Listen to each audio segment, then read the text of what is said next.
Psychtogoers, welcome back. Do you seek change in your life? Maybe things have felt rather dull or repetitive.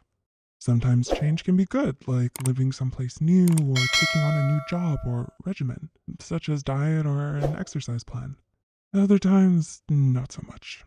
Changing your life in 6 months can seem like a lifetime away when you think about how long 6 months feel. However, honing aspects of the way you chase and approach the things you're trying to get is a good place to start. So here's how to change your life in 6 months. Number 1.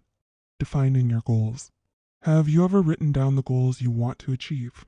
This may sound like a very obvious first step, but in a study conducted by Mark Murphy, it has been shown by neuroscientists that by writing down your own goals, you become more easily capable of visualizing them, and thus more likely to retain and remember why you're doing something.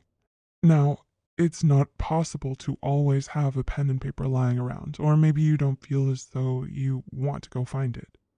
But as you are seeing this, see if you can find a pen and paper, or open up notes in your device and write down what exactly it is that you want.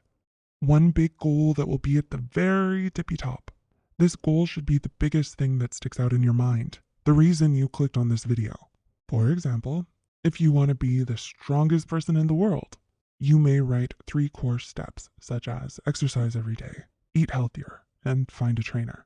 These on their own sound very challenging, and as though they may take a lot of time, money, and effort to achieve. Break them down a bit further.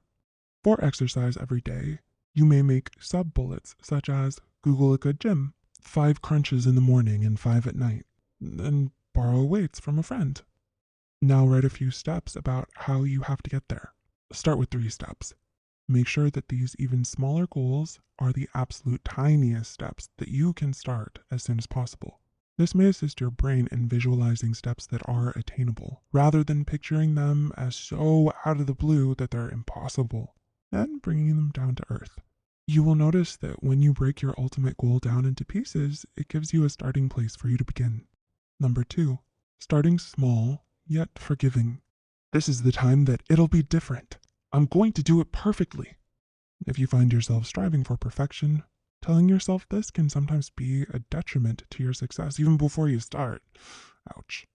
If you've ever started a New Year's resolution before, or known someone who has, burnout or fatigue can be unforgiving, leaving you to feel as though if you fall through with your promise, then the entire thing is ruined. Maybe you're starting a new diet, yet you slip up once and figure that you may as well throw the whole thing away. Sticking to a plan doesn't mean doing the plan perfectly each time. Knowing your own limits and what you're likely and not likely to do can help you decide for yourself. Let's say that you want to wake up early. It won't be very helpful if you set your alarm clock for 6 in the morning, despite having slept at midnight the day before. Instead, try to be more understanding of yourself in the same way you would understand a family member or friend. Setting an alarm for 7:50 in the morning may not seem like a grand change that you were expecting, but the longer you wake up at 7:50, the more you can inch the time back once your new wake-up time becomes 7:50. It's 10 more minutes of success versus waking up at 8 a.m. dissatisfied that you weren't able to follow your goals. Progress is progress. Be gentle with yourself. Number 3, celebrate your growth. Understand your hiccups. All success that you make should be celebrated, right? By designating a specific day to review your progress helps you reflect on the progress you've made. You will notice your daily or weekly tasks are turning into routines, and that you've made a visible change. And as the mistakes that you made tend to dwindle, you'll feel that you may be ready for more challenges. Tricking your brain into thinking very difficult tasks are part of your everyday life, you are actively increasing the amount of change that you can introduce into your life.